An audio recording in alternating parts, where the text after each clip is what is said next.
umum. Dan ini dari Aceh sampai ini Papua mungkin sudah Jumatan tadi sudah kontak ke saya. Mohon maaf, nanti di YouTube-nya saja mungkin kita mereka akan nonton. Teman-teman di waktu bagian tengah juga ini sudah kritis jamnya, jam 11 di sana lewat ya, sebentar lagi Jumatan. Pertama tentu kita bersyukur alhamdulillah sehat walafiat, diberikan izin oleh Allah dan nikmat kesehatan pada kesempatan pagi menjelang siang hari ini. Kemudian yang kedua, terima kasih Pak Mardigu ya yang sudah sempatkan waktu join ini undangan dari PP Muhammadiyah, dalam hal ini Pak Anwar Abbas, dan mungkin baru kali ini diundang oleh pimpinan pusat Muhammadiyah untuk kita diskusi. Mungkin ya pengantar, karena waktunya sangat singkat sekali, 1,5 jam, ada dialog nanti. Kami minta ke Buya Anwar Abbas sebagai Ketua PP Muhammadiyah sekaligus Wakil Ketua Umum Majelis Ulama Indonesia Pusat. Nah, beliaulah yang menginisiasi pertemuan ini karena terus terang secara pribadi saya melihat Pak Mardigu ini tokoh yang fenomenal selama 1 tahun terakhir ini, tokoh yang sangat kontroversial, mohon maaf, kemudian tokoh non mainstream, kemudian tokoh malah ada mengklaim sebagai tokoh yang misterius. Saya mencoba mencari jejak-jejak beliau di media sosial, ya itu agak kesulitan. Yang muncul itu adalah YouTube, ya, dan beberapa komentar yang lain, dan juga banyak komentar miring terhadap Pak Mardigu. Jadi gitu ya. Jadi kenapa saya sebut misterius, karena biasanya kalau di media sosial kita biasa tampilkan profil kita, anak kita, usia kita. Ini Pak Mardigu saya belum dapat, gitu, sehingga ini mungkin ya ini uniknya anak ini. Nah ini Buya Anwar sangat senang. Sehingga saya diminta sebagai sekretaris Majelis Ekonomi PP Muhammadiyah untuk mengundang Pak Mardigu, juga lewat Pak Soni. Pak Mardigu ini, Pak Soni kawan kita, kawan Pak Mardigu juga teman sekolah dulu di SMA 70 Bulungan ya. Pak Mardigu ini seorang santri juga Pak Anwar, Bu ya. Kalau nggak salah Pak Mardigu ini santri di Sidogiri ya. Sidogiri.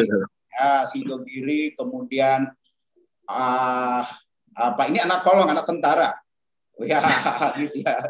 Tiba-tiba berangkat ke Amerika. Saya nonton hampir 3 jam YouTube Pak Mardigu ini, luar biasa gitu ya.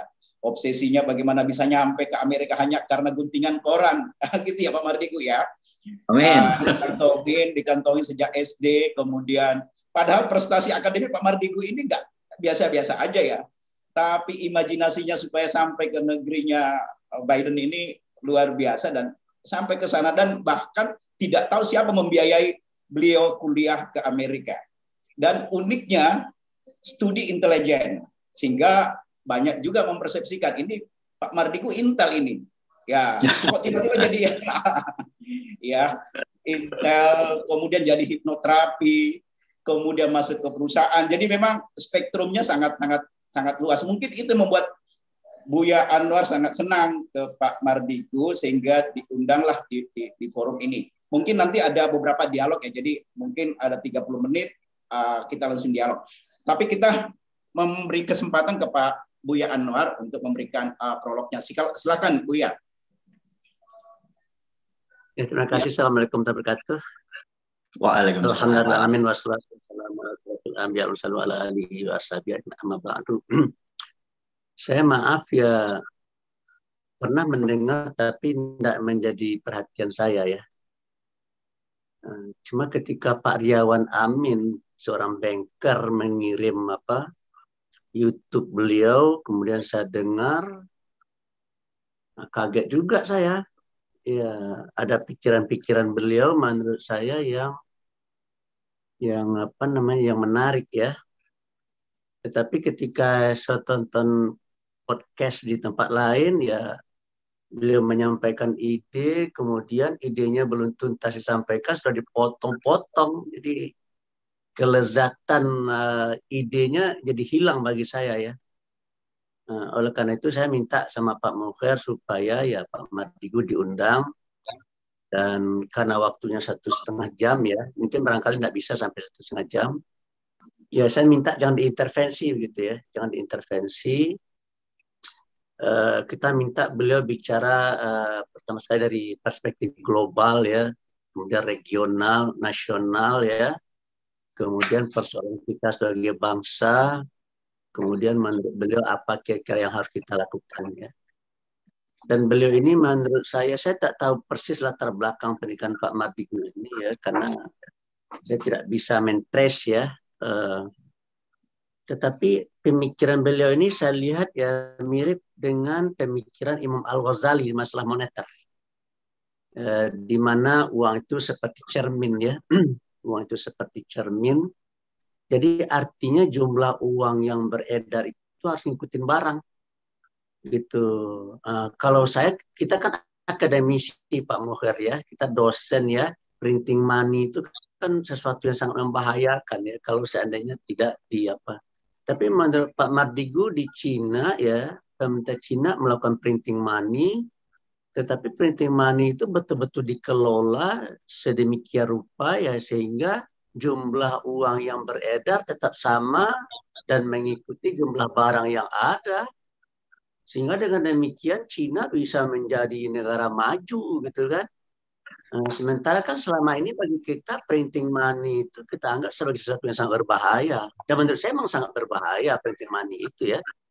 Tetapi Pak Mardigu dia punya pandangan lain gitu. Nah setelah saya renung-renungkan benar juga nih Pak Mardigu ini gitu. Oleh karena itu ya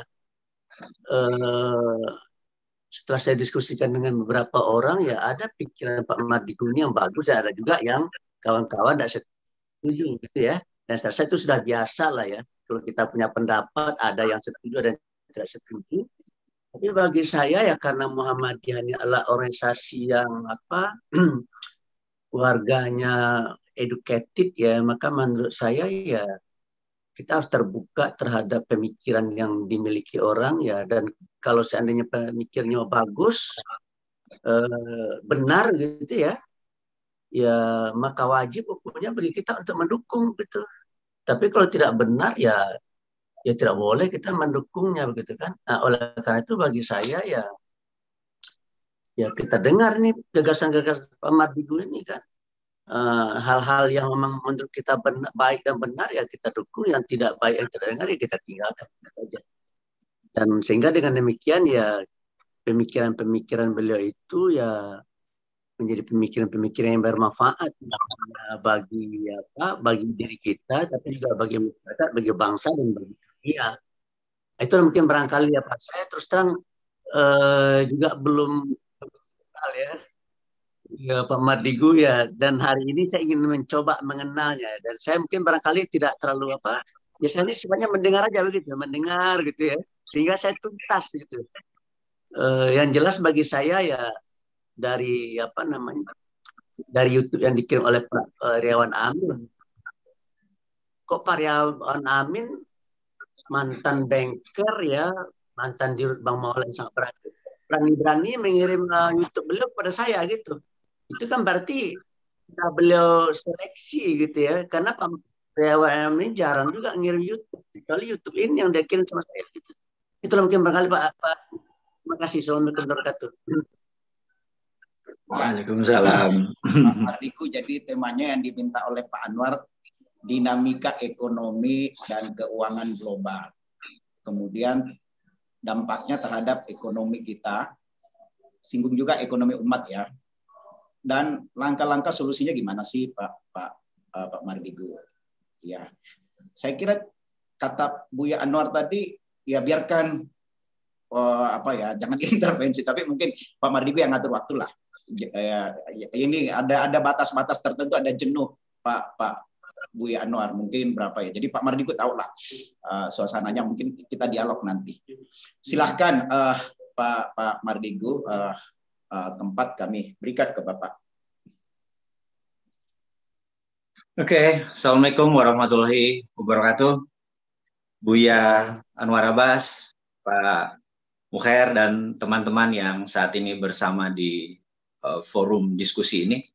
Saya berusaha langsung ke topiknya saja, melihat waktu terbatas, dan pastinya saya tidak akan panjang-panjang sampai 1 jam, bahkan 30 menit pun tidak, karena saya lebih menyukai bentuknya adalah dialog atau mungkin tanya jawab, jadi lebih cair suasananya. Nah, sebagaimana kita ketahui bahwa saya nggak ada data, saya tidak ada banyak di publik ya, karena memang selama 18 tahun dunianya memang di shadow atau di bayangan, jadi baru 3-4 tahun ini aja kita boleh keluar gitu ya. Nah, nanti akan saya ceritakan kesananya, tapi sekarang kita masuk ke esensi dari diskusi kali ini gitu ya. Tadi latar belakang saya adalah saya 6 tahun kuliah di negeri seberang. Saya tidak tahu siapa yang membayari saya, sampai pulang tahun 91 baru mengetahui bahwa sebuah lembaga intelijen di bawah Pak Benny Murdani lah yang membiayai selama ini, dan sebuah pelajaran yang menarik setelah itu hingga saat ini gitu ya. Nah, dalam 25 tahun terakhir saya adalah pebisnis. Latar belakang saya adalah oil and gas bisnisnya, jadi memang nggak banyak yang tidak di permukaan. Dan baru 5 tahun terakhir kita menggunakan sektor retail atau tepatnya dunia digital, ekonomi digital gitu ya. Nah, mengingat topiknya ini agak berat, jadi saya mencoba meringankan masalah global dulu. Sekali lagi ini Pak Buya Anwar Abbas, ini versi saya, di mana saya adalah penggemar pembaca buku geoekonomik dan geostrategi. Saya dulu adalah mantan staf khusus Menteri Pertahanan. Kemudian selesai pensiun di 2019, jadi data-data saya banyak dapat dari Departemen Pertahanan, dari seluruh dunia tentunya, karena mungkin satu-satunya di Indonesia sebagai intelijen ekonomik. Hanya mungkin ya kita aja sedikit orangnya memahami intelijen ekonomi di bidang negara Indonesia ini gitu ya. Jadi disitulah saya banyak dapat data, dan buku-buku yang saya baca pun banyak geoekonomi dan geostrategi. Saya coba sederhanakan arti geoekonomi dan geostrategi. Disederhanakan ya, bukan berarti itu secara letterlek artinya itu. Geoekonomi adalah kekuatan geografi Indonesia untuk keuntungan ekonomi. Kemudian geopolitik adalah kekuatan geografi kita untuk keunggulan politik kita di foreign policy, untuk kebijakan luar negerinya. Jadi misalnya kritikan saya adalah dua kerajaan yang besar membuat Indonesia atau Nusantara kuat adalah Kerajaan Sriwijaya dan Kerajaan Majapahit. Keduanya adalah menguasai maritim, menguasai armada laut, mengontrol selat. Nah, di dunia ada 6 major strait, 2 termasuk Panama dan Suez gitu ya. Itu terusan. Tapi yang alami ada Selat Lombok, Selat Makassar, Selat Sunda, dan Selat Malaka. Kenapa disebut major strait atau selat utama? Karena dilewati kapal internasional dan kapal dagang. 1 tahun kapal yang melewati Selat Malaka adalah 100.000 mother vessel, besar-besar. Dan isinya, Buya, bahwa kita tahu di utara Indonesia itu negaranya adalah negara produsen. China, Hong Kong, Taiwan, Korea Selatan, Jepang adalah negara produsen. 20% produksinya itu dikirim ke North America atau Amerika Utara. 80% produksi negara-negara utara Indonesia itu dikirim ke Eropa Barat, Eropa Timur, ke Asia Barat, ke Afrika. Itu 80%-nya lewat selat di Indonesia. Ada yang lewat Selat Lombok, lewat Makassar, Lombok langsung, ada Selat Sunda langsung, ada yang lewat Selat Malaka dulu, berhenti di Port Kelang, Port Dickson, atau di Singapura gitu ya. Nah, tidak ada satupun sisi Indonesia. Dulu ada Pulau W.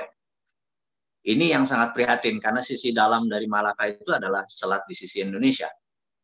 Apa yang terjadi kalau Buya Anwar Abbas sebagai Presiden Indonesia misalnya menutup seluruh selat di perairan di Indonesia, sehingga kapal-kapal dari utara tuh muter Papua Nugini baru lewat selatan Indonesia, lewat Laut Hindia, itu 7 hari mereka ngebuang hampir 7% dari nilai biayanya. Tapi kalau lewat perairan di Indonesia, itu mereka kita biarkan bayar aja 1% sebagai bayar asuransi. Karena maaf ya, kan kotorannya kita yang bersihin, kita nggak dapat apa-apa selama ini. Dan itu kita pernah hitung kalau 1% dari nilai barang yang 2 triliun atau 2.000 billion dolar itu nilainya hampir 200 billion, sama dengan pajak yang ibu kita yang pinter ini selalu memajaki. Bisa rakyat nggak bayar pajak, Bu ya. Nah, kenapa selama 7 presiden kita tidak pernah lakukan itu? Oh banyak, ada UNCLOS, ada kita dicegat dengan banyak peraturan maritim dan lain sebagainya gitu ya. Kita kalau mau menjadi negara berdaulat, ini adalah hak kita. Kita boleh, selat itu milik kita, gitu. Kita boleh pajakin, atau mungkin kalau pajak kesannya sangar gitu ya. Kalau Hang Nadim, Hang Tuah, kalau Sriwijaya, Prameswara, Majapahit itu dipajakin. Di choking point-nya di Malaka dipajakin sama. Kalau kita bayar asuransi deh, bayar biaya kebersihan deh gitu ya. 1% nilai barang. Oke, kita buatlah sebuah lembaga, ya semacam SWF atau lembaganya Pak Luhut yang baru buat itu, misalnya lembaga ini adalah lembaga asuransi di mana 60%-nya milik Indonesia atau 70%-nya milik Indonesia, yang 15% milik Tiongkok, yang 15% lainnya milik Amerika misalnya. Tetap dibagilah permen itu. Kan di dalam foreign policy harus ada bagi permen gitu ya. Nah, dengan demikian kita berdaulat atas wilayah kita. Nah, itu geopolitik namanya, yang saya saat ini sangat mengkritik bagaimana kebijakan foreign policy kita ini kok mengikuti negara lain.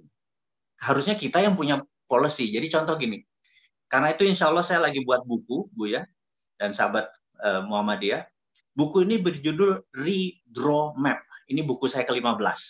Redraw Map tuh gini, map peta di draw.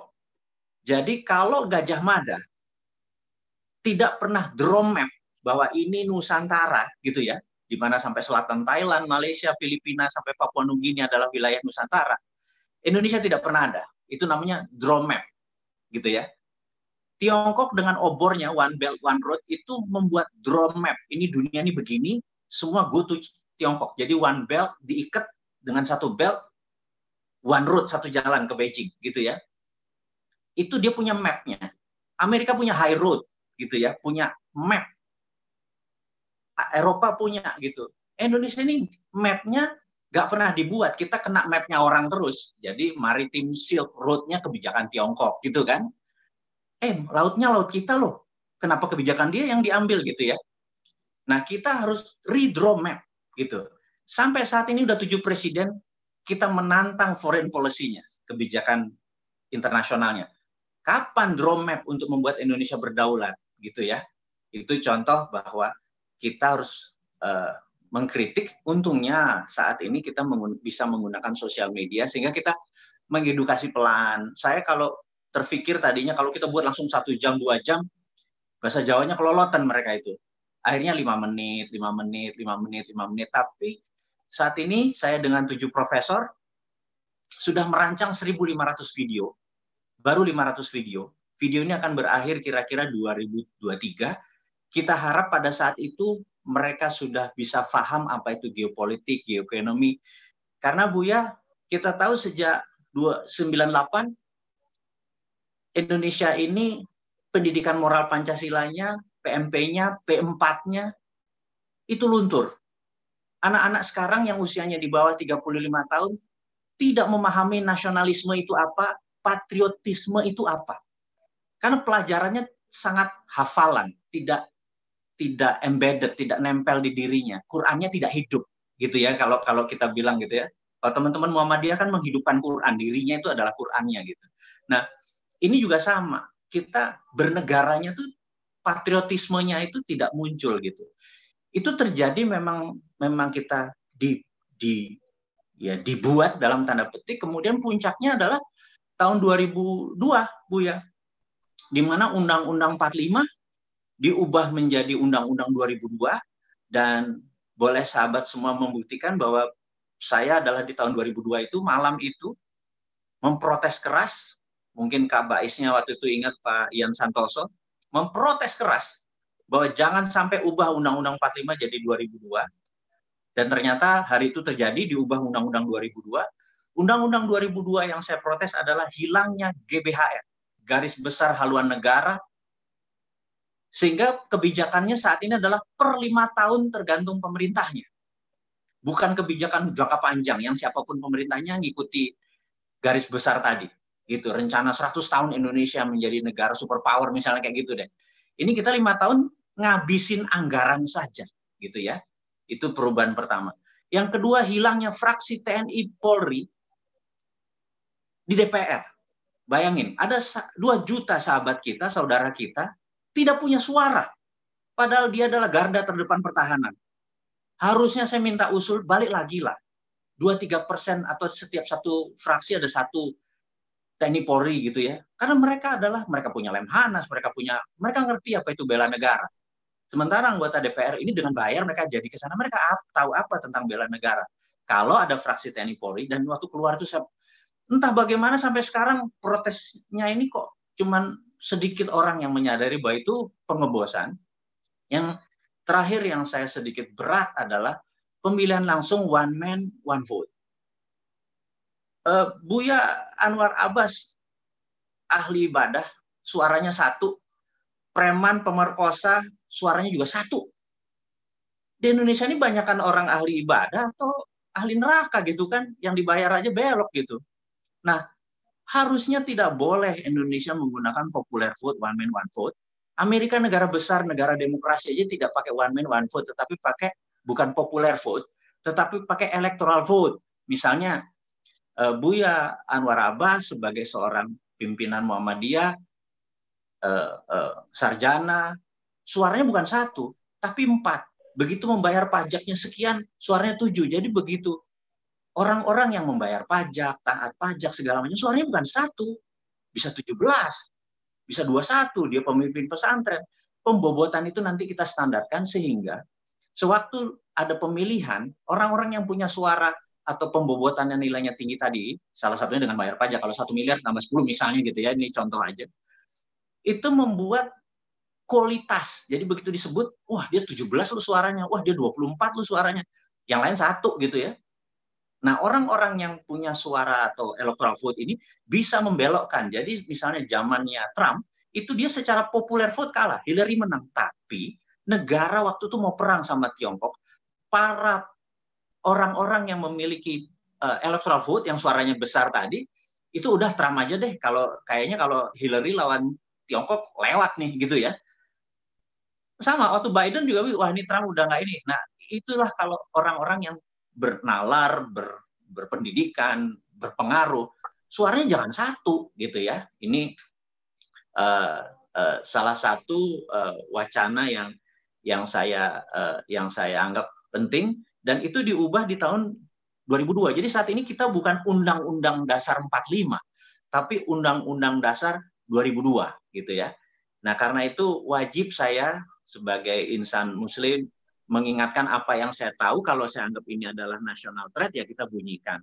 Karena mungkin kita tidak punya power, tidak punya kekuasaan, ya kita mengeduket saja. Dan mengeduket pun ada yang menentang, challenge saja. Namanya juga keilmuan kok. Yang di-challenge adalah pengetahuan. Mungkin saya juga terbatas. Nah, dengan challenge-challenge begini, tantangan-tantangan keilmuan tentunya membuat sahabat semua menjadi lebih pintar. Ya kan? Wah, buku apa nih yang si Mardigu baca? Oh, misalnya China Waters, bagaimana China mengontrol air di dunia ini, laut. Oh, dia bacanya referensinya itu. Oh, ini buku ini mengcounternya dan lain sebagainya. Itu sehat sekali gitu ya. Dialog-dialog seperti itu. Oke. Jadi itu adalah latar belakang kenapa saya menggunakan sosial media dengan 7 profesor doktor di belakang saya, yang benar-benar setiap minggu kami berdiskusi, kemudian jadi ada tim. Jadi bukan Saya nggak pinter lah sama sekali, saya cuma menarasikannya saja gitu ya. Nah, kemudian masuk tadi ke topik kita hari ini.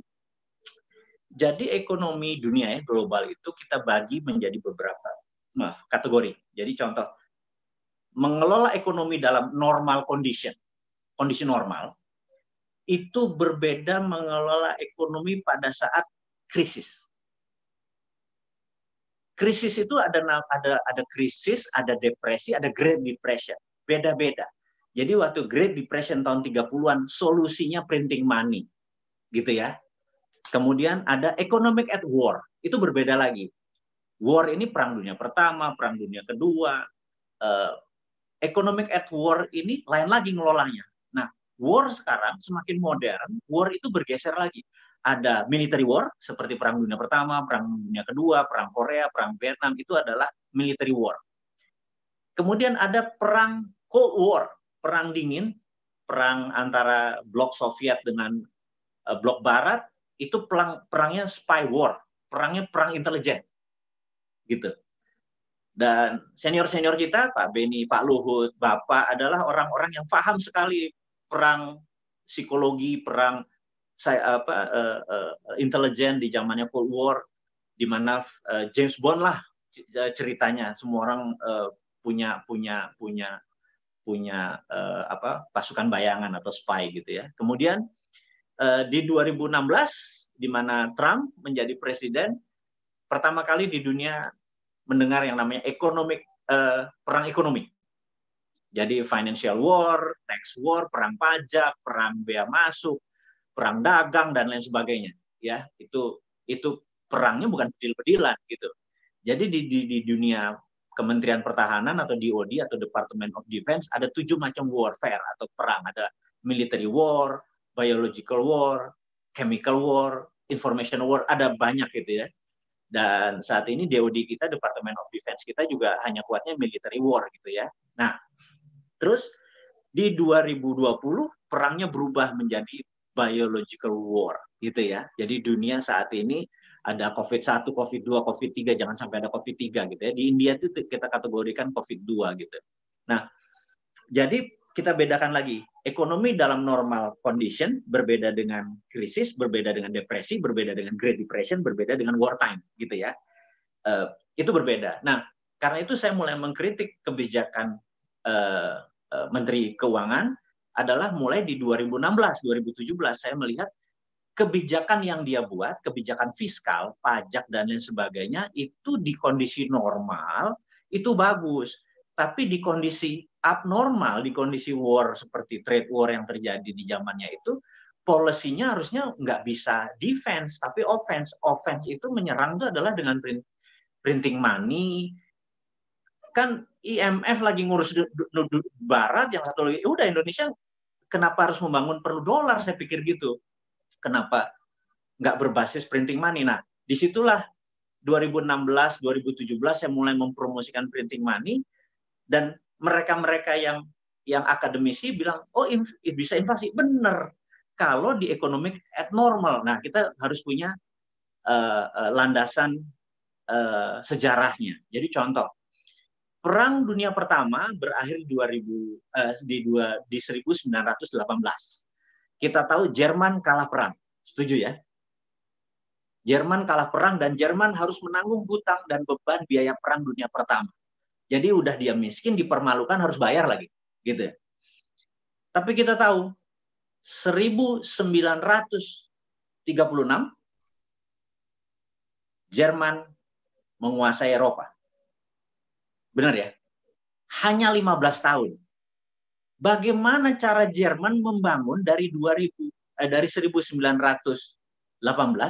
ke 1933 dalam 15 tahun dia punya segalanya yang dulu nggak punya.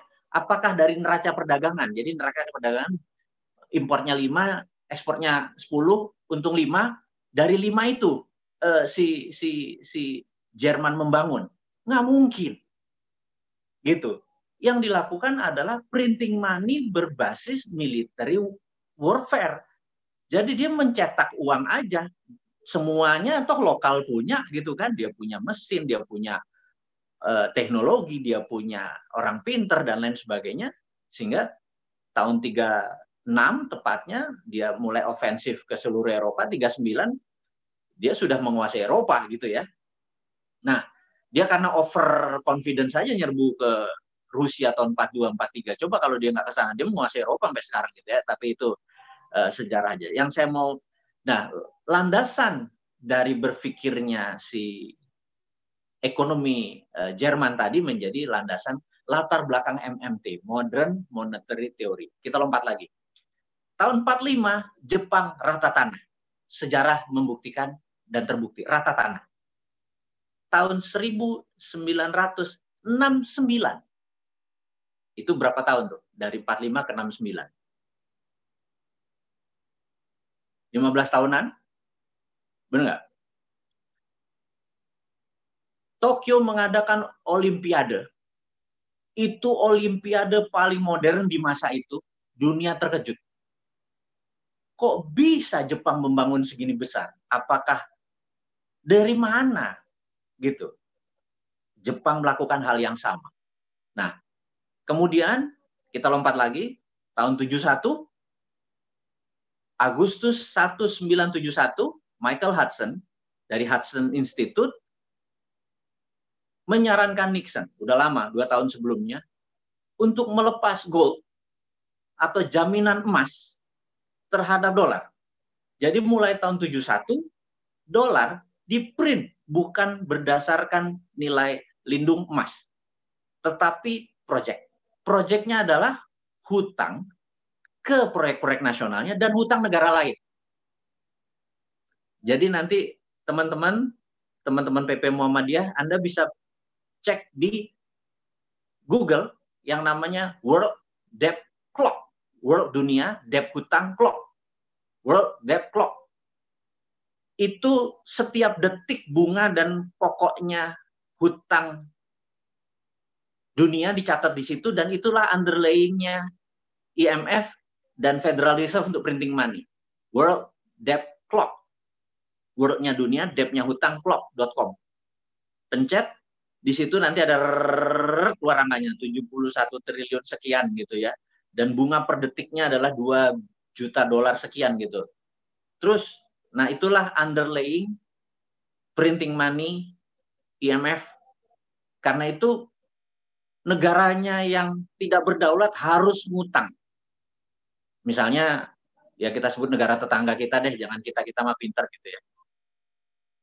Mereka ngutang, padahal Amerikanya printing money gitu kan, berdasarkan proyek di negara Indonesia.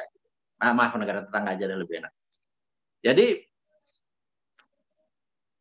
kedua adalah di 1989, ini ada buku menarik Bu ya, judulnya The Secret Meeting That Changed China.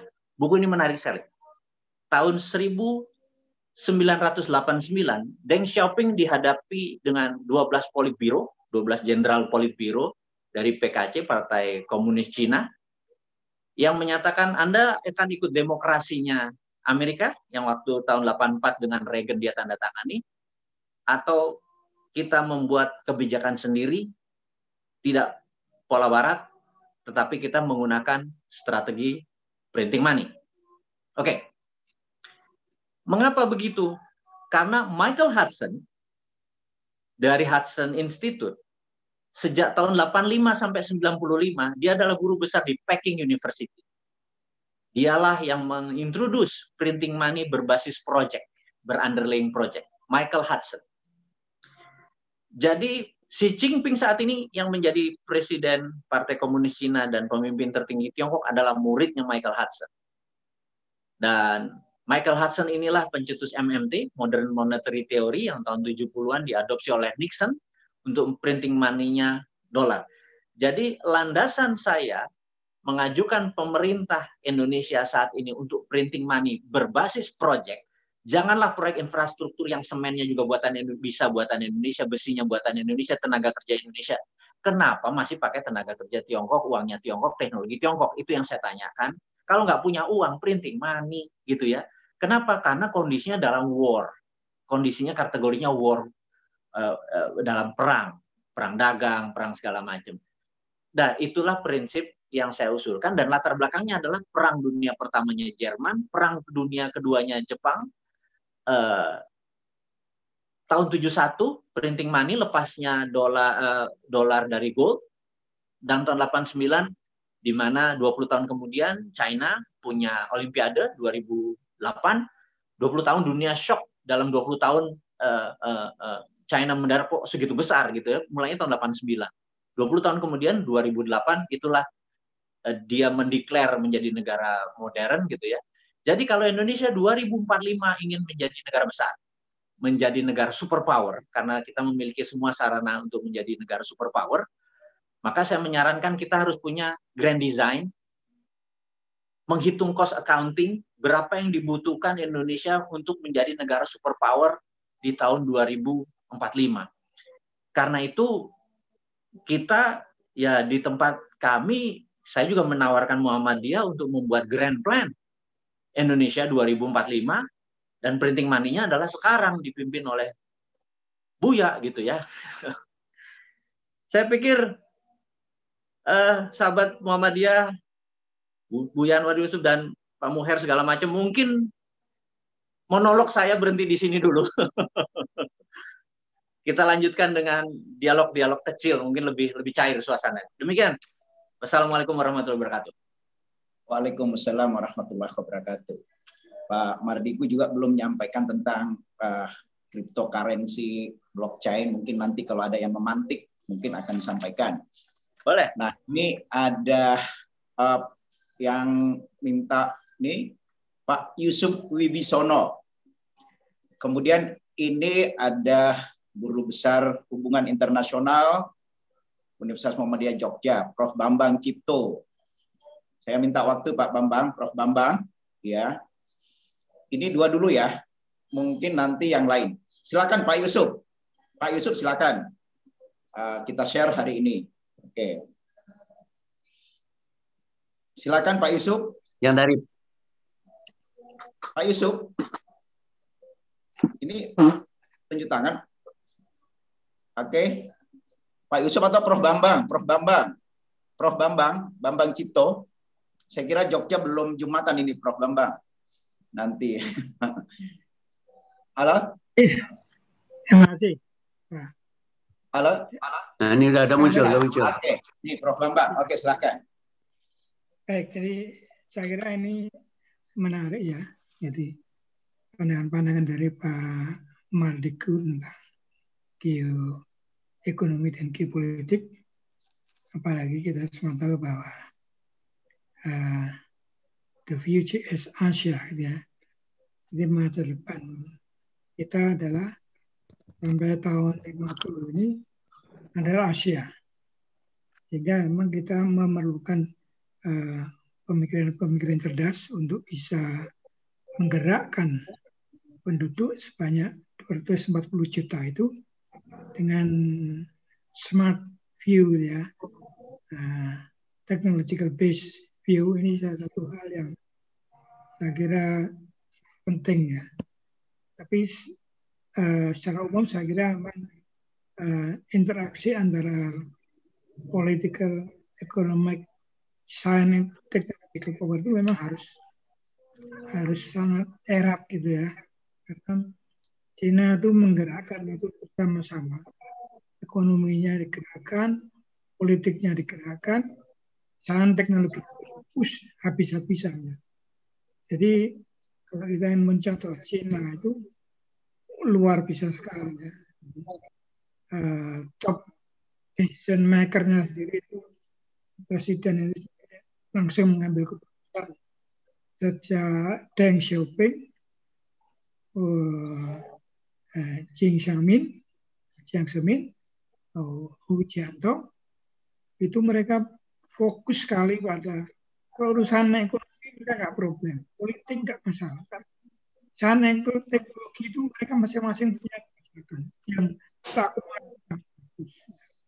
dan Xi Jinping hanya menikmati saja. Nah, saya kira kita nggak bisa sekedar membuat desain ekonomi tapi tidak ada backup dari sains dan teknologi. Nyatanya jumlah psikopis Cina jauh lebih tinggi dari Amerika. Ya. Itu kan hasil pusing dari Xi Jinping, dari Deng Xiaoping, kemudian Wu Jiantong, sampai dengan Xi Jinping saat ini. Jadi saya pikir itu ya, kita tidak bisa mensimplifikasi kalau tidak ada gerakan simultan antara kekuatan politik, ekonomi, sains, dan teknologi.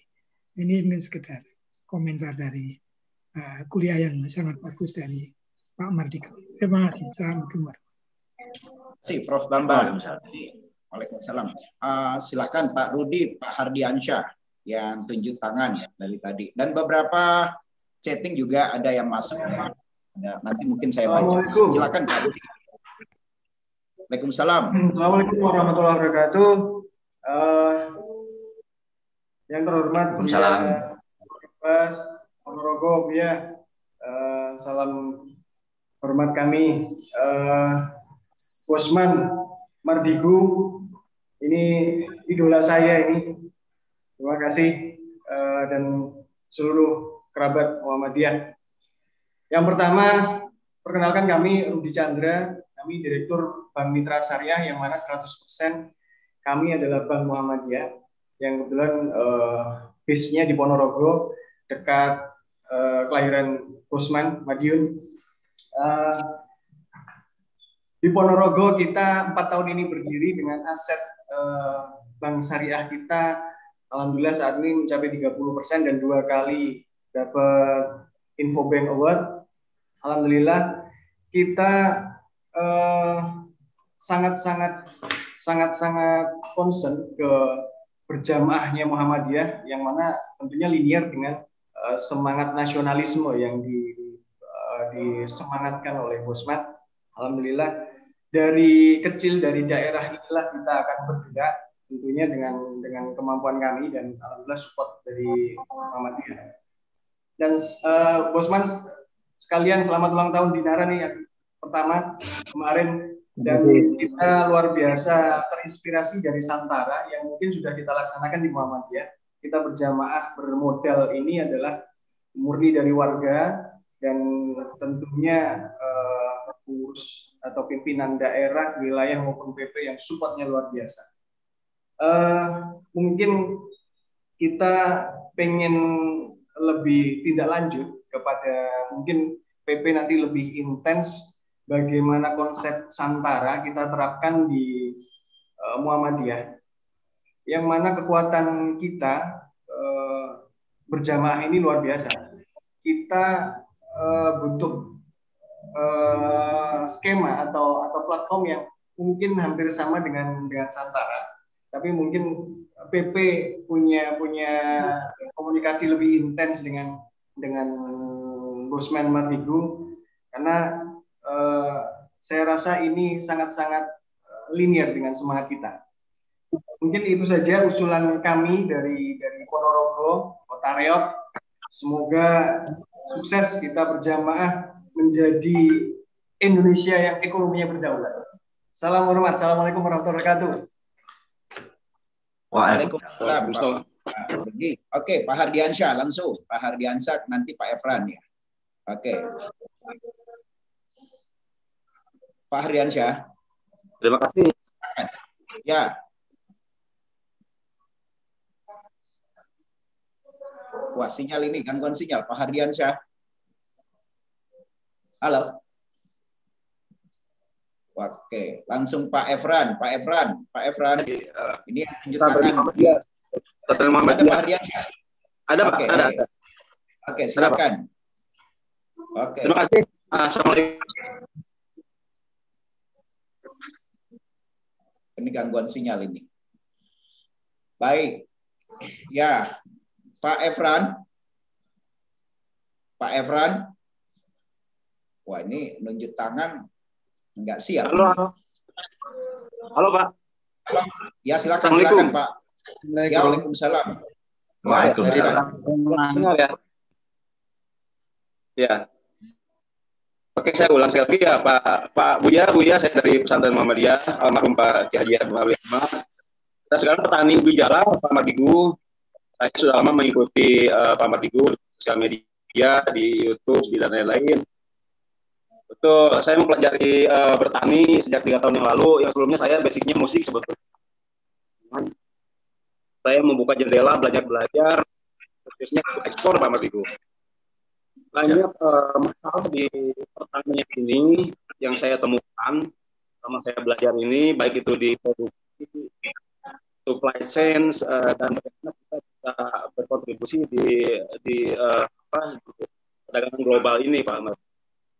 Itu banyak link yang terputus antara pengetahuan yang sumber dari kampus dan para petani di bawah, baik itu bagaimana produksinya harus bagaimana dan lain-lainnya. Gitu. Itu mungkin Pak Mardigu juga mungkin sudah tahu.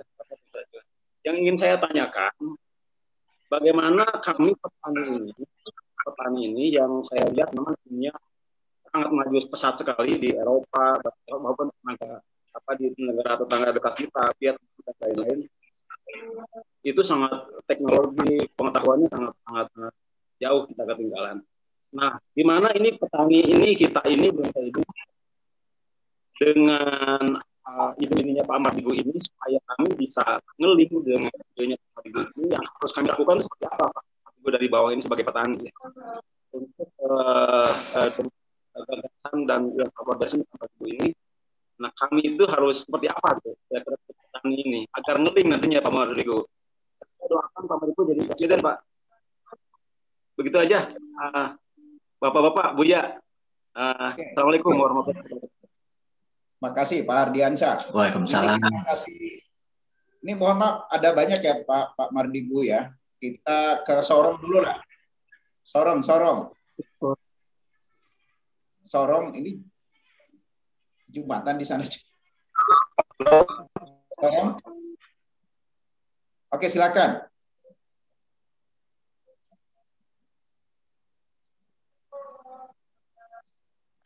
Usul Pak Muhammad, kalau suaranya jelek, bertanyanya lewat tulisan aja, nanti Bapak bacakan. Saya baca, ada beberapa. Oke. Pak Mardigu. Oke, saya baca ya, Pak Mardigu, mohon pencerahan dalam perspektif global, di mana Indonesia banyak dililit utang. Apa yang seharusnya dilakukan pemerintah Indonesia dalam mengatasi keterpurukan ekonomi dan finansial saat ini? Kemudian Pak Mardigu, kalau mau membangun Indonesia itu harus dimulai dari mana? Apakah ekonomi, militer, atau politik? Ya. Kemudian ini syarat sukses printing money adalah harus tidak ada korupsi, minimal korupsi minimalis. Dan proyek harus minimal 12 layar, baru sukses. Saya kira itu aja dulu, Pak Mardigu. Silakan. Oke, saya berusaha menjawab sebentar, nanti mungkin kita lanjutkan tanya jawab lagi. Saya bisa rangkum semua itu dalam satu jawaban. Jadi saya boleh cerita sedikit pengalaman dengan Santara. Jadi latar belakang Santara adalah kami mempelajari apa yang dibangun oleh Tiongkok. Itu dulu ya, saya minta izin. Jadi di Tiongkok itu ada 2 bursa yang sangat besar.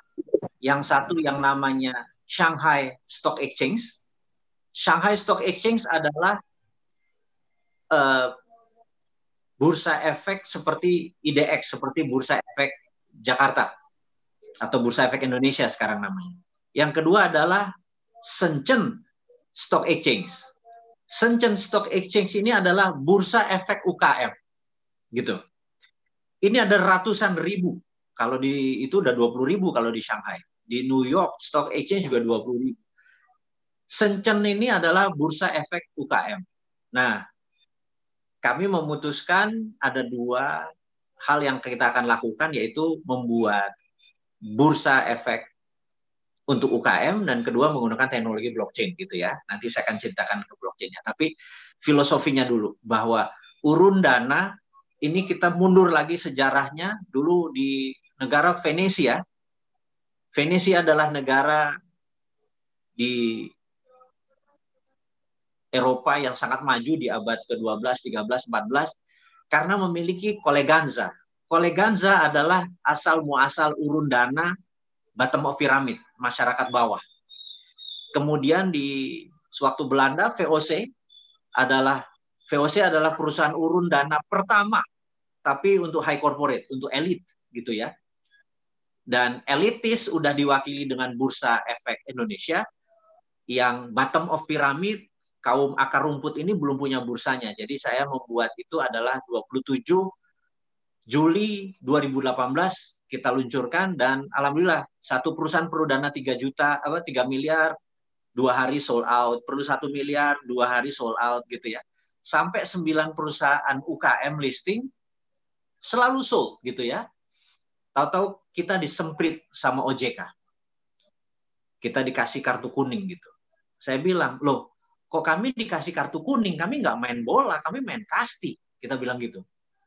Nah, OJK waktu itu berkata, karena belum ada peraturannya. Saya bilang, di negara maju, Pak OJK, kalau ada sebuah perusahaan atau negara modern country, Singapura, Amerika, Jepang, segala macam,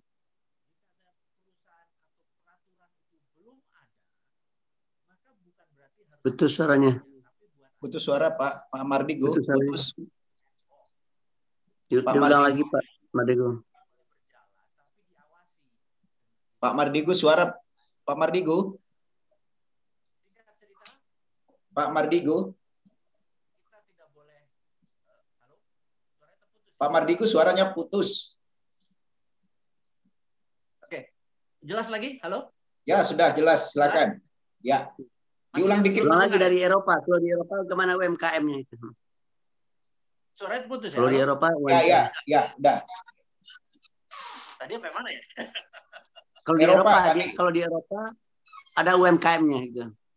Oke. Jadi kita ingin membuat bursa UKM di Indonesia. Bursa UKM itu kemudian 2018 kami luncurkan yang namanya Santara. Kita dalam waktu 2 bulan bisa membantu teman-teman UKM, tapi kita kena semprit sama OJK. Nah, OJK, kita tanya kenapa kami disemprit, karena Anda melanggar, karena belum ada peraturannya. Saya bilang, kalau di negara seperti Jepang, Singapura, Amerika, atau Eropa, jika ada sesuatu yang belum ada peraturannya, itu masukkan saja ke regulatory sandbox.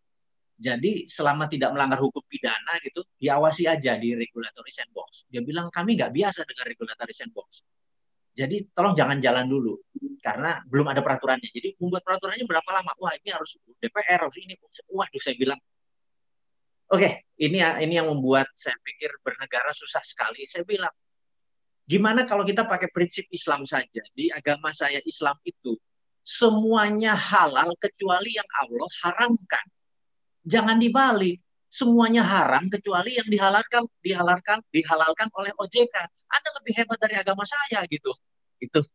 Itu asal muasal saya bertanya, harusnya jalan aja gitu ya. Nah, singkat cerita kita berdiskusi, tapi nggak keluar izinnya, nggak jadi peraturannya, tapi terus digarap, kami berdiskusi panjang sama OJK.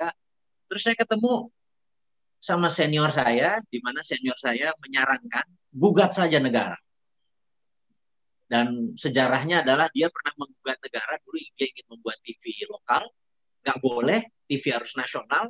Kemudian grup ini menggugat negara, judulnya adalah perbuatan melanggar hukum yang dilakukan oleh negara, dan dia menang, akhirnya lahirlah JTV. Dan akhirnya sekarang ada ratusan perusahaan TV lokal setelah digugat tadi oleh perusahaan yang melahirkan JTV tadi. Nah, dia bilang, bosman Anda gugat aja negara. Nah, kemudian kita menggugatnya gini. Kami menggugat negara adalah perbuatan yang melanggar hukum dilakukan oleh negara karena melanggar hak konstitusi saya untuk bebas riba. Jadi saya ulangi, saya menggugat negara. Saya menggugat negara dengan pasal perbuatan melanggar hukum yang dilakukan oleh negara karena melanggar hak konstitusi kontribusi saya untuk bebas riba. Karena di dalam urun dana itu bagi hasil. Jadi insya Allah bebas riba gitu ya. Ini secara singkat ya teman-teman. Alhamdulillah, gak lama setelah itu OJK dan kami menjadi sahabat akrab, izinnya keluar sehingga Santara adalah perusahaan urun dana pertama yang memiliki izin lengkap dari OJK, dan sekarang udah berjalan tahun ketiga. Saat ini ada 350.000 investor receh yang rata-rata menaruh uang antara 1 sampai 10 juta rupiah. Jadi saat ini alhamdulillah di tangan kami ada 2,8 triliun dana dari masyarakat yang harus disalurkan ke UKM-UKM.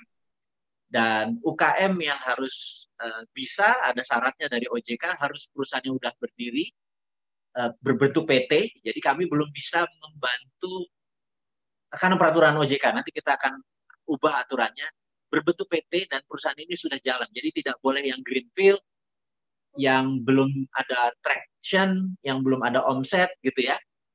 Oke, jadi tapi kita tahu dari puluhan juta UKM, memang UKM usaha mikro, kecil, dan menengah, yang menengahnya kita bisa bantu, dan menengahnya pun ini udah jutaan gitu ya, jutaan perusahaan kelas menengah.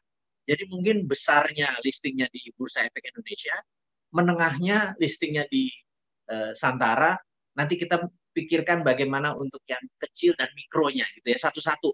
Karena saat ini negara belum juga turun bagaimana pendanaan. Contoh Buya.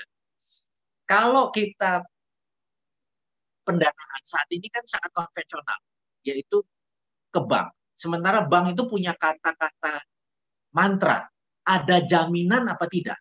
Jadi Indonesia sejak 98, 2000 tepatnya, IMF masuk, Indonesia dikunci perbankannya. Ini teman-teman perbankan sangat setuju nih. Indonesia dikunci perbankannya karena dulu kita boleh project based loan. Project based loan itu kalau kita dapat project ngelas pagar, maka project itu bisa kita pinjam ke bank tanpa aset.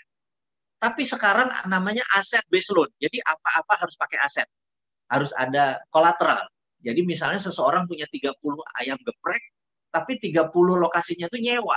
Sehingga dia tidak punya aset. Walaupun ada omset, ada profit, dan perusahaan udah jalan 10 tahun. Waktu dia mau buka cabang ke 33, 3 cabang sekaligus, dia tidak punya aset, bank tidak bisa membiayai. Itu harus ada terobosannya. Itulah akhirnya urun dana Santara hadir. Jadi teman-teman sahabat dimanapun, kalau Anda tidak punya aset, tapi punya omset dan punya bisnis, datang ke kami, datang ke kita, fundingnya pasti kita bisa keluarkan. Dan ada yang menarik, saat ini Santara mengantongi izin sebagai tadi perusahaan urun dana pertama, sekarang Santara mengantongi izin sebagai perusahaan bursa secondary. Bursa secondary ini kalau dia listing IPO, listing going public, kemudian dia masuk ke bursa secondary di Bursa Efek Indonesia.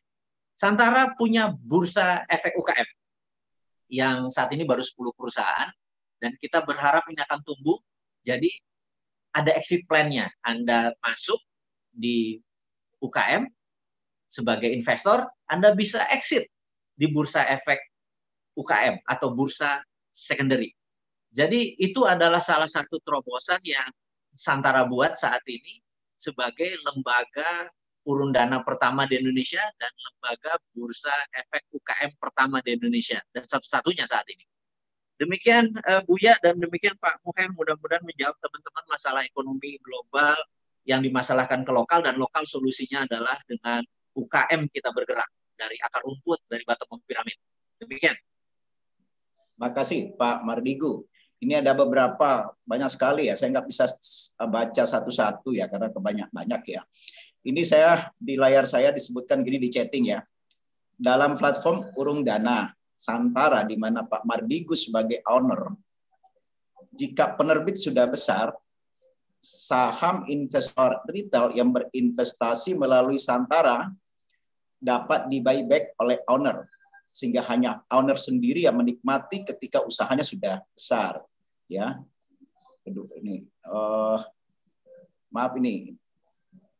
Kayak gitu. ada bisa ini.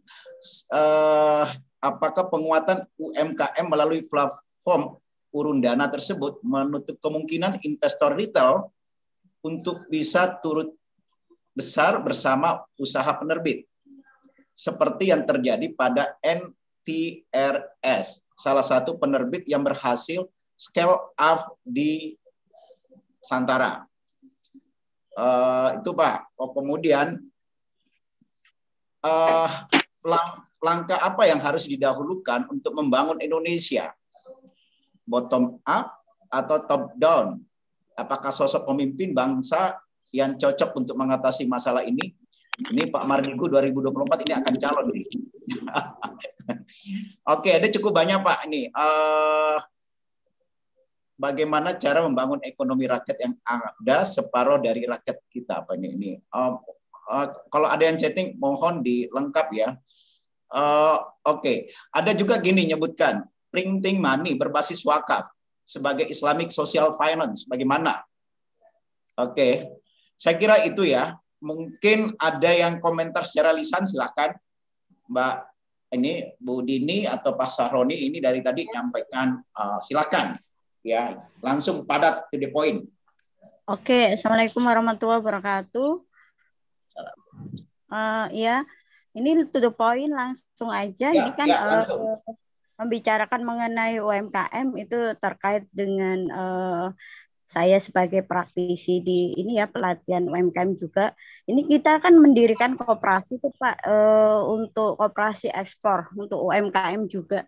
Nah, saya ingin implementasi, mungkin diskusi ini bisa jadikan implementasi untuk koperasi ekspor kita Pak, karena di sini juga ada petani, ada peternak, kemudian ada juga nelayan, juga ada UMKM. Jadi kami memang tujuannya menguatkan pemasaran lokal dan juga ekspor Pak Mardigu. Jadi mungkin bisa dibimbing dalam hal ini untuk teknik aplikatifnya. Terus terang saya sangat tertarik dari pemikiran Pak Mardigu. Terima kasih. Oke, Pak Saroni silakan. Terima kasih Bu Dini ya. Pak Saroni, silakan. To the point. Assalamualaikum warahmatullahi wabarakatuh. Terima kasih Pak Mukhair. Saya dari PMU.co. Ini kebetulan Pak Mardigu ini favorit saya ini di YouTube ini. Ada beberapa produk yang kami beli karena tertarik dari YouTube. Salah satunya mungkin servo mekanisme sama juga Sadarga Advance. Nah, dari Sadarga Advance ini kan saya itu tertarik dengan rumah yatim Pak Mardigu ini. Nah, apa yang mendasari Pak Mardigu untuk mendirikan rumah yatim Indonesia itu? Terima kasih, Pak. Assalamualaikum warahmatullahi wabarakatuh. Waalaikumsalam warahmatullahi wabarakatuh. Oke, silakan itu dulu Pak Mardigu. Nanti saya baca chattingnya lagi ya. Silakan.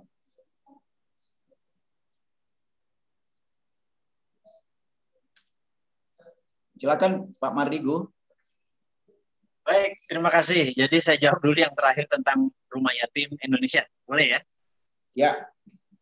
Jadi alhamdulillah tahun ini rumah yatim Indonesia berusia sudah 25 tahun per hari ini, dan saat ini kami baru bisa memelihara 9.000 anak di 60 panti kami gitu ya. Masih junior dibandingkan Muhammadiyah. Nawaitunya sebenarnya sederhana. Sewaktu saya berhaji dengan nenek saya dari dua pihak, satu dari ayahnya ibu saya, yang satu adalah ibunya ayah saya, yang satu ibunya ibu saya gitu ya. Dua orang ini saya hajikan tahun 96. Jadi saya mungkin lebih banyak prosesi mengurusi dua nenek saya tadi. Jadi saya cuman yang fardunya aja gitu ya. Nah, suatu hari pada saat mau melempar jumroh gitu ya, itu padat sekali karena waktu melempar jumroh itu kan belum ada, Mina tuh terowongannya belum 2 gitu ya, masih 1 dan padat sekali, dan saya pikir nenek-nenek yang udah 70 tahun lebih ini gimana saya bawanya gitu. Dan saya baca surat, lagi nunggu tuh saya baca Quran surat Al-Kahfi, ada kata-kata rumah yatim itu ada harta di sana gitu. Itu cerita tentang Nabi Musa dan Nabi Khidir, yang Nabi Khidir bilang udah kamu nggak bisa saya lanjutkan, ikut saya, saya membuka rahasianya. Dan Ada satu kalimat yang saya stabilo gitu ya, di rumah yatim itu ada harta gitu. Terus saya niat, ya sudah, salah satu toko saya mau jadikan rumah yatim, saya bilang kayak gitu. Begitu niat begitu, entah bagaimana saya bilang ke nenek saya, Mbah, yuk kita jumroh gitu. Alhamdulillah kita bisa sampai pinggir tempat jumroh, kita Bismillah Allahu Akbar kita lakukan, pulang kayak sepi aja. Terus orang-orang bilang, nggak apa-apa Mbah, macet gitu. Nggak kok, kita bilang kita bisa gitu. Orang-orang pada kesana ternyata tetap rame gitu ya. Nah, itu saya kayak apa ya, kayak dibayar tunai gitu ya doa kita. Nah, pulangnya salah satu toko saya jadikan rumah yatim itu di Jati Bening. Kemudian ya total udah 25 tahun, total di mana-mana ada rumah yatim, zakatnya dan lain sebagainya. Ya, alhamdulillah. Ini aja sebagian dari kontribusi saya di bidang sosial mungkin ya, dan itu masih banyak saya harus belajar dari Muhammadiyah bagaimana membuat menjadi skala nasional gitu ya. Nggak gampang miara 9.000 anak, karena satu bulan overheadnya hampir 4-5 miliar untuk makan. Karena itu kita di Rumah Yatim Indonesia ini dananya bukan seperti di Basnas atau di rumah zakat dan lain sebagainya yang hartanya menumpuk, karena kami habis dapat pun berapapun ya kami habiskan, jadi rekening selalu nol di akhir bulan gitu ya. Ya itu sedikit perjalanan sosial kali ya dari seorang Sontoloyo ini. Ke depan ya saya mungkin bisa berjoin tangan dengan Muhammadiyah dari sisi sosialnya. Kalau dari sisi ekonomi, saya atau kami di Santara dan di Naran spesialisnya bukan di market. Jadi memang dunia digital itu ada market seperti Tokopedia, Bukalapak, base-nya adalah market. Kemudian ada di manajemen seperti McKinsey, JP Morgan, dan itu adalah kami adalah di funding atau pembiayaan. Kami tidak lending. Jadi lending itu adalah pinjam. Kami tidak meminjamkan. Jadi tidak ada bunga, tidak meminjamkan. Kami adalah funding, pembiayaan. Kami masuk menjadi teman-teman masuk sebagai owner atau ada share composition ya. Karena itu listing di Santara harus berbentuk PT karena saham yang diambil dan bagi hasil. Jadi sekali lagi kita spesialisnya adalah pendanaan, tapi pendanaannya bukan lending, bukan pinjaman, tapi funding gitu ya. Jadi pembiayaan bukan peminjaman. Jadi tanpa bunga. Jadi kita punya instrumen bebas riba atau bebas bunga adalah dengan bagi hasil, yaitu urun dana. Dan saat ini alhamdulillah funding insya Allah tersedia, karena saat ini kita punya client base sampai 350.000. Kami berharap dengan adanya Muhammadiyah bisa menjadi underlaying dari para investor receh yang naruh 1 juta, naruh 200.000, daripada di deposito bunganya juga nggak jelas. Di sini bagi hasil menolong UKM dan dividennya jauh lebih tinggi dari bunga bank, karena UKM itu profitnya bisa 30%, 20% setahun. Bisa dibayangkan kalau teman-teman investnya di sana, tapi receh aja 1 juta, 2 juta, 3 juta gitu ya.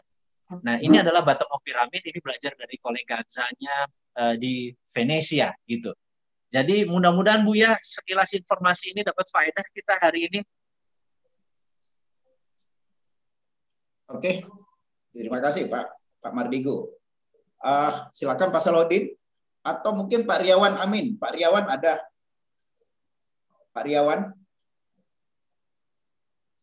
atau Pak Salahuddin? Pak Salahuddin silakan, tadi tunjuk tangan. Oke, ini ada beberapa yang perlu saya baca juga ini ya.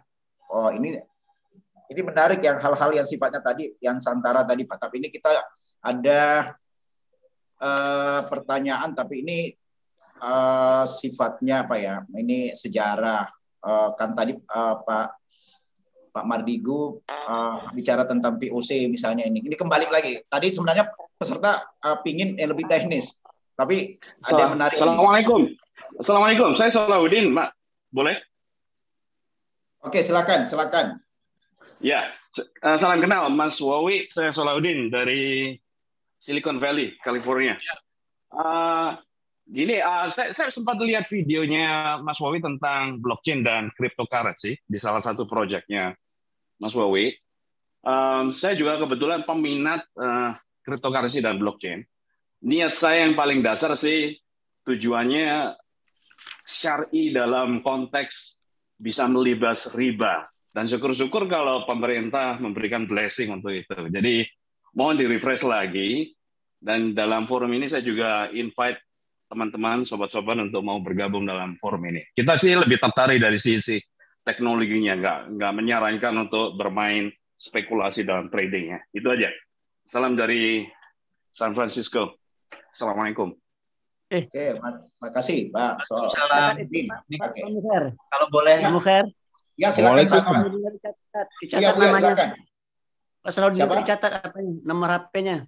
Ya, di chatting Oh Pak ya, Salahuddin. 40. Oh ya, boleh. Di chatting. Dicat aja, Pak. Oke, sekretariat tolong dicatat ya. Oke, silakan. Buya, ada komentar? Saya dengar aja dulu. Saya dengar. Lagi asik saya. Assalamualaikum. Ya, silakan. Assalam. Maaf, ini mau siap Jumatan di Pekanbaru, Bu ya, sama Pak Mardigu dan teman-teman. Ya. Sedikit saja, bagaimana aplikasi Dinar bisa kita wujudkan di Muhammadiyah itu segera. Mungkin Pak Mardigu punya proyek Dinaran, mudah-mudahan ini bisa untuk keluarga Muhammadiyah lah, untuk kemudian bisa mewujudkan back to Dinar gitu. Mungkin pendapat Pak Mardigu, mudah-mudahan bisa kita realisasikan. Terima kasih, Pak. Oke. Ya, Dinar ini menarik nih, hampir sama juga Pak Salahuddin tadi ya. Dua pertanyaan terakhir cukup menarik. Oke. Menarik ya. Jadi saya 6 tahun di San Francisco, Pak. Jadi saya pikir dengar kata San Francisco tuh kayak rindu sekolah dulu di sana gitu ya. Dan kita cerita tentang blockchain. Jadi asal muasalnya begini, blockchain. Jadi kita tahu di tahun 1964, pemerintah Amerika dengan menyatakan ingin mempunyai komunikasi lain di luar PSTN. Dulu PSTN itu kabel, telepon segala macam gitu pakai PSTN. Dan kemudian selama 5 tahun DoD, Department of Defense Amerika melakukan studi pelajar dan akhirnya di tahun 69 terciptalah yang namanya internet gitu ya. Jadi saat ini internet baru 51 tahun tepatnya. Nah, jadi siapapun yang menggunakan internet, maka data Anda ada di DoD, Department of Defense-nya Amerika. Itu secara global. Kemudian saya teringat, lompat lagi sebentar di tahun 2000, saya di San Francisco dengan 3 sahabat saya, Mr. F dan Mr. P, dan saya bertiga. Kami waktu itu ada tawaran untuk membeli 21% saham Google sewaktu paket C diluncurkan. Nilainya sekitar 36 juta dolar. Ini tahun 2000 ya. Kami berdebat selama 2 malam di apartemen di San Francisco. Saya bilang, saya masuk. Saya suka Sergey Brin. Saya suka idenya Google dan lain sebagainya gitu ya. Tapi saham saya terkecil. Teman saya yang paling gede ini yang F ini bilang enggak. The end of discussion, the winner is Yahoo. Jadi search engine itu Yahoo the winner. Saya bilang enggak, one day Google is the winner gitu ya. Ini debat gitu aja. Itu terjadi tahun 2000. Intinya akhirnya kita tidak beli. Saya bilang, wah gila nih 36 juta murah nih walaupun saya paling kecil saham. Kemudian tahun 2018 suatu hari saya ketemu di lift sama teman saya F ini. Dia bilang, bro, gila kalau jadi kita beli saham Google tuh Alphabet sekarang nilainya 1.000 billion. Kalau kita punya 21% itu kita hampir 1,5 kali APBN Indonesia gitu kan. Saya bilang, lupakan. Itu udah sejarah, bener nggak? Karena sekarang anak saya nggak kenal Yahoo, yang kenal Google gitu kan. Google is the winner sekarang. Oke. Jadi kembali ke blockchain. Saya melihat 20-30 ke depan, blockchain is the winner, bukan internet. Internet cuma salah satu tool, gitu ya. Blockchain itu Trusted Open Ledger. Karena itu 2017 saya mengirim 30 anak tuh belajar tentang blockchain ke Jepang, ke Amerika, ke Eropa dan lain sebagainya. Sehingga tahun 2018 waktu kita meluncurkan Santara, base kita, mother chain-nya menggunakan Sironium, kita tidak pakai Ethereum, kita menggunakan blockchain sendiri dan numbersnya cukup besar. Waktu kita ambil mereka bilang, lo mau buat negara ya dengan mother chain segitu gede gitu ya, lebih gede dari Ethereum. Dan itu cuman keisengan saya aja di 2017 waktu itu. Nah, Jadi saya melihat sama seperti tahun 2000 saya ngelihat Google is the winner, padahal waktu itu search engine yang leading adalah Yahoo, dan saya ngelihat di 2030 kayaknya blockchain is the winner gitu ya. Jadi secara teknologi kita harus berpihak kepada ya future, dan saya melihat blockchain is the winner. Jadi Santara berbasis blockchain, Dinaran pun berbasis blockchain. Nah, saya mau menceritakan sedikit tentang Dinaran, mungkin hanya 2 menit supaya dapat gambarannya teman-teman semua. Dinaran adalah perusahaan ekosistemnya gold. Jadi bukan dinarnya dulu, ya goldnya dulu. Jadi kalau rupiah kita dimasukkan ke Dinaran akan dibelikan gramasi yang sama. Jadi misalnya katakanlah 1 gram adalah 1 juta, maka kalau kita 1 juta kita dapat 1 gram emas. Jadi di rekening Dinaran ada 1 juta rupiah dan emas 1 gram. Yang rupiahnya tadi Anda boleh transfer kemanapun menggunakan payout system, mau pakai debit card kita ambil bisa, mau pakai ATM kita ambil tunai bisa, kita mau transfer pakai m-banking semua bisa, mau belanja OVO belanja ini bisa, itu adalah rupiahnya. Emasnya Anda bisa transaksikan, misalnya Anda mau beli tas yang harga 500.000 atau senilai setengah gram emas, gramasi emasnya bisa dipindahkan. Atau misalnya suatu hari kalau ini udah internasional, Anda pergi ke Paris, Anda lihat Louis Vuitton harganya 3.000 euro, ada gramasinya 40 gram emas, ada rekening Dinaran, ada. Pindahin aja 45 gram emasnya tadi ke rekening dia, tas Louis Vuittonnya Anda bawa pulang. Jadi rupiah adalah nilai transaksi atau alat bayar, tapi emas, gramasi emas adalah alat tukar. Dinaran saat ini punya 235.000 member yang sudah menjadikan emas sebagai alat tukar, bukan alat bayar. Jadi yang terkecil bisa 0,01 gram. Jadi Anda rupiah masuk ke emas, emasnya bisa menjadi alat tukar, bukan alat bayar, alat tukar. Dan kalau sahabat Muhammadiyah berkenan untuk menjadikan emas sebagai alat tukar, maka Muhammadiyah menjadi game changing. Karena emas harganya stabil, tidak ada inflasi, dan sistem Dinaran berbasis blockchain ini salah satu mungkin yang terunik di dunia. Itu aja mungkin dari saya, sebentar lagi kita akan Jumatan. Ngapunten, harus kita akhiri pertemuannya, mohon saran Buya dan untuk langkah selanjutnya dari pertemuan kita ini. Ya, kita tentu insya Allah akan, malah ada yang mengusulkan buat grup gitu ya, Telegram, grupnya diusulkan nanti, mungkin nomor HP-nya nanti akan mungkin perlu dicatat ya, nomor Assalamualaikum warahmatullahi wabarakatuh. Apakah boleh 1 menit saja saya bicara dari Jogja, pelaku UMKM? Oke. Ini karena sudah dekat. Silakan cepat Bu. Silakan. Saya Farida Rianti dari Jogja. Saya mendapatkan amanah sejak 4 tahun terakhir ini usaha syirkah teman-teman, sebagian besar orang-orang Muhammadiyah, teman-teman Muhammadiyah. Teman-teman yang usaha kami adalah healthy low carb food. Mungkin pernah dengar keto friendly. Kami istilahnya itu produk kami produk masa depan lah, yang sekarang justru point for zero di sini. Nah, salah satu produk kami adalah seperti ini.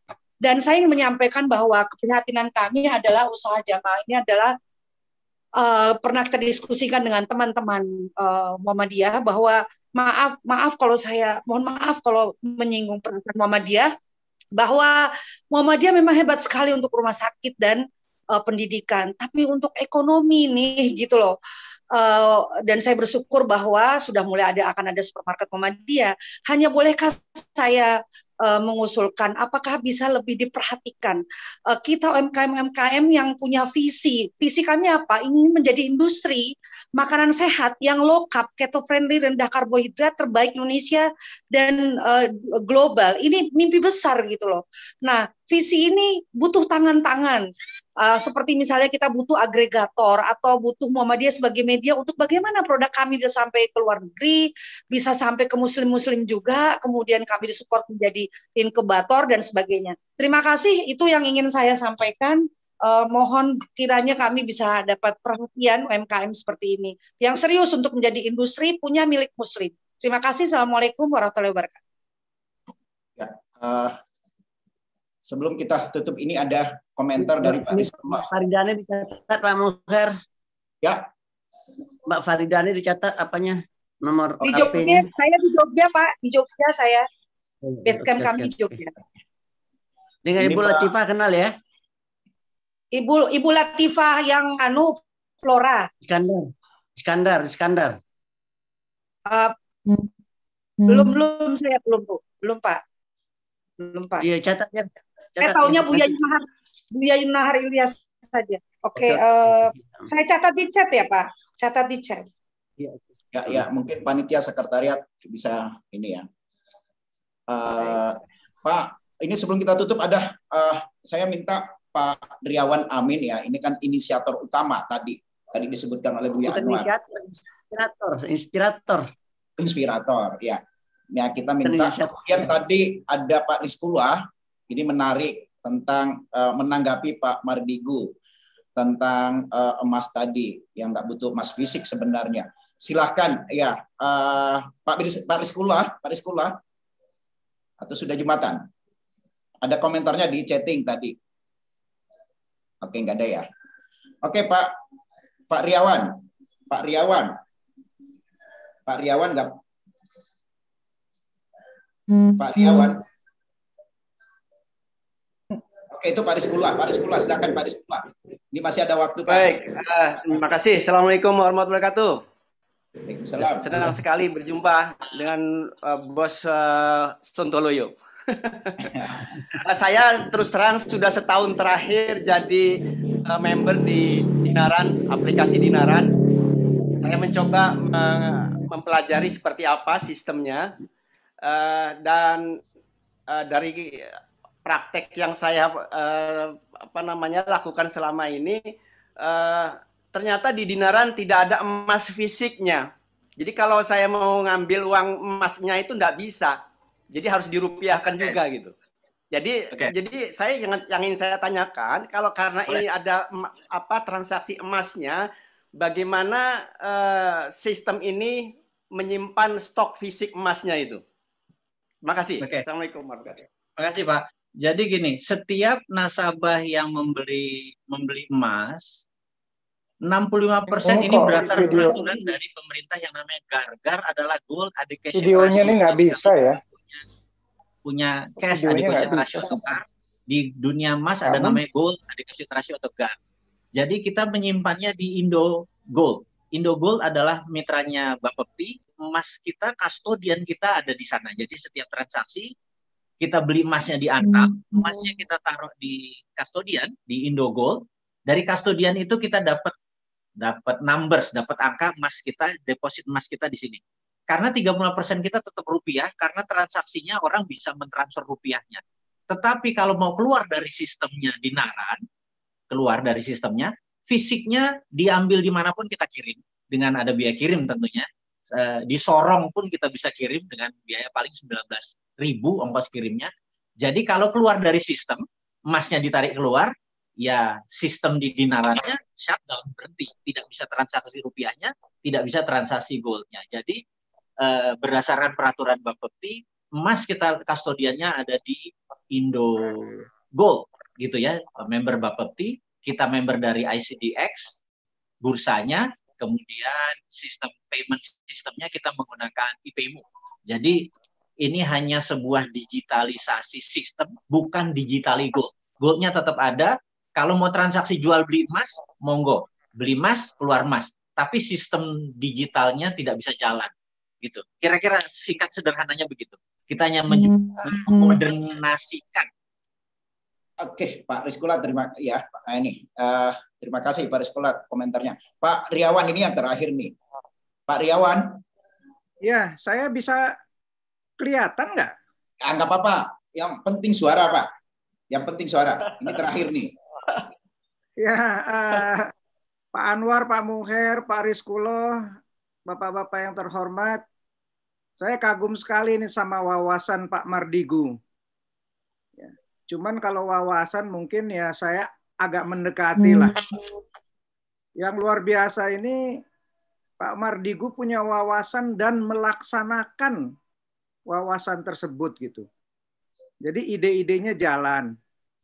Tapi pandangan saya yang paling penting bagi Muhammadiyah adalah ide utama MMT tadi adalah berdikari. Jadi produk lokal, buyer and seller lokal, dan uang lokal. Muhammadiyah sudah punya produk, sudah punya komunitas buyer and sellers.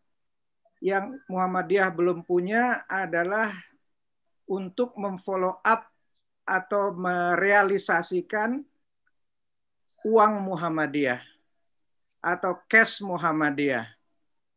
Nah, ini saya pikir sebuah ide besar yang saya yakin sudah ada di kepala Pak Anwar sejak bertahun-tahun yang lalu. Dan mestinya pertemuan ini di follow up dengan meeting offline yang lebih serius. Yeah. Terima kasih Pak Anwar Abbas, Bu Anwar Abbas, Pak Mardigu, Pak Mukhair, itu saja. Terima kasih. Assalamualaikum. Salam. Ada komentar Pak Mardigu sebelum kita tutup? Wah, yang terakhir saya pikir luar biasa. Itulah kesimpulan apa yang saya harapkan, apa yang saya ingin umumkan sebenarnya dari Muhammadiyah adalah benar, sudah punya market, sudah punya produk, yang belum adalah kedaulatan Muhammadiyah sebagai punya dinar Muhammadiyah atau Muhammadiyah atau dinar Muhammadiyah. Apapun itu sudah masanya Muhammadiyah berbasis seperti itu. Saya pikir idenya udah dapat. Monggo, Muhammadiyah luar biasa.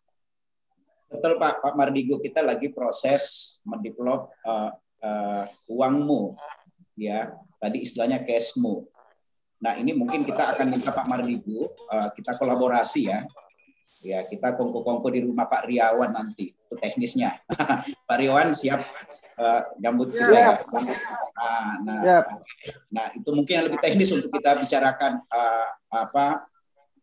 langkah selanjutnya. Memang tadi memang ada narasi yang dibangun oleh Pak Mardigu dan kita semua. Ya, dan beliau memang kita minta ke Pak Mardigu bicara tentang ekonomi global, ya keuangan global, kemudian ujung-ujungnya sebenarnya apa yang harus kita lakukan. Salah satu yang harus kita lakukan ya di konteks Muhammadiyah adalah uang Muhammadiyah. Cashmu, kita punya pasar, punya jaringan, ya kita, kekuatan kita, aset kita, warga kita, murid kita, mahasiswa kita, karyawan kita itu hampir 200.000, melebihi 200.000 orang. Murid kita itu hampir 1 juta. Murid dari PAUD sampai sampai SMA. Mahasiswa kita ada 560.000. Saya kira itu market yang luar biasa. Ya, ini mungkin ya solusinya nanti akan kita bicarakan lebih teknis. Mungkin bukan ini terakhir Pak Mardigu ya. Ini kan pemancing untuk kita bicara lebih teknis lagi nantinya. Saya kira Buya ada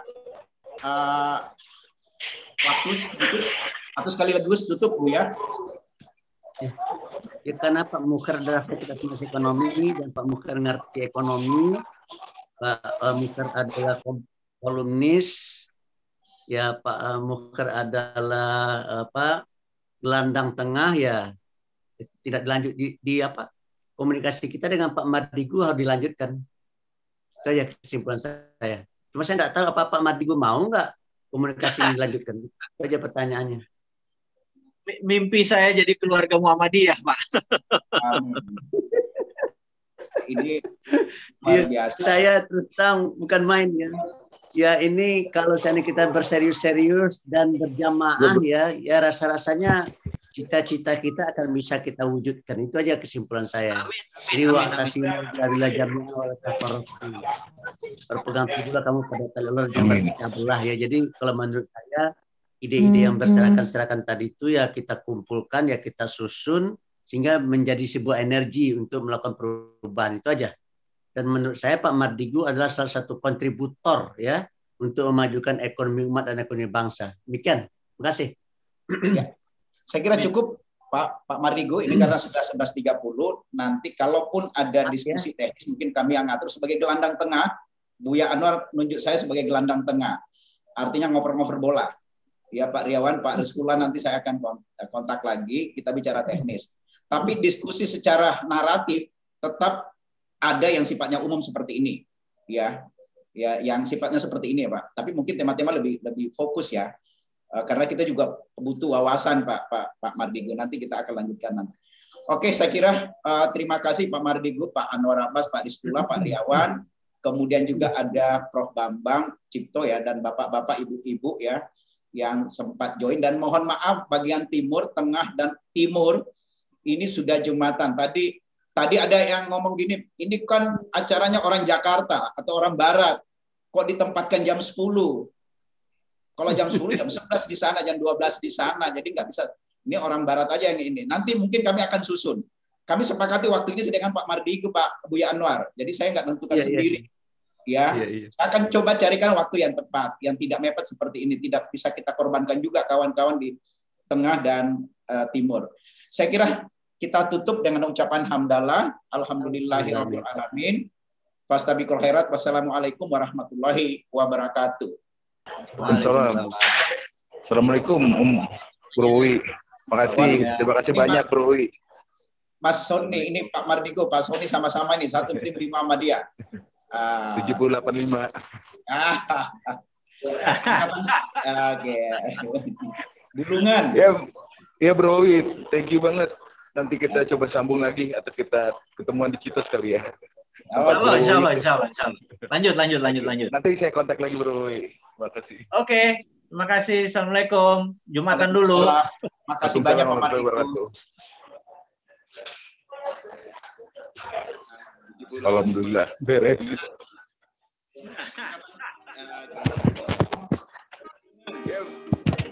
ITB Ahmad Dahlan bersiap menghadapi era new normal.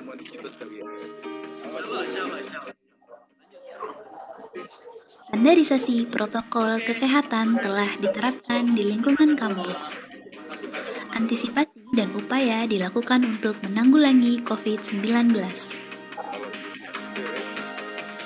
Mulai dari sterilisasi ruangan secara rutin, penggunaan masker, face shield, dan hand sanitizer bagi seluruh karyawan, tenaga pendidik, dan mahasiswa ITB Ahmad Dahlan.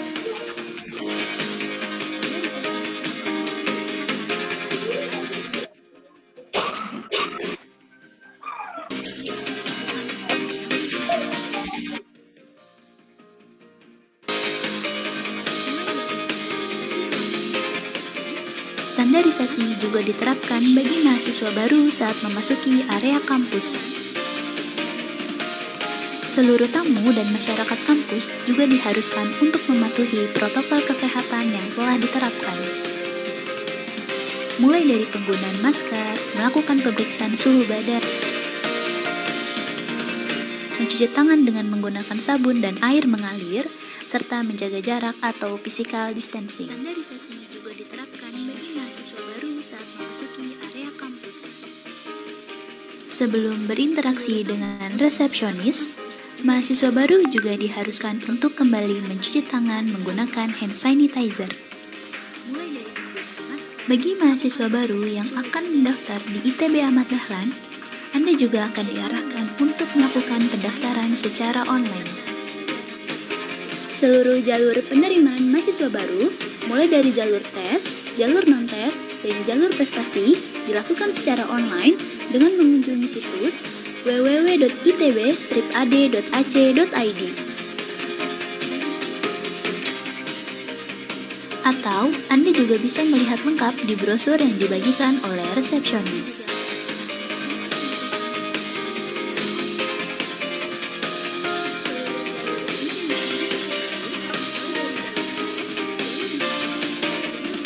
Sementara itu, bagi mahasiswa tingkat akhir, pelayanan prosedur kelulusan juga dilakukan secara online. Hal ini dilakukan untuk mengantisipasi penyebaran COVID-19 serta memutus mata rantai virus corona.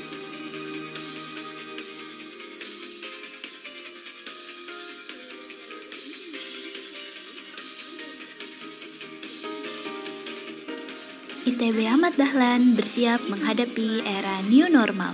Pelayanan prosedur kelulusan juga dilakukan secara online. Standarisasi protokol kesehatan telah diterapkan di lingkungan kampus. Antisipasi dan upaya dilakukan untuk menanggulangi COVID-19. Mulai dari sterilisasi ruangan secara rutin, penggunaan masker, face shield, dan hand sanitizer bagi seluruh karyawan, tenaga pendidik, dan mahasiswa ITB Ahmad Dahlan.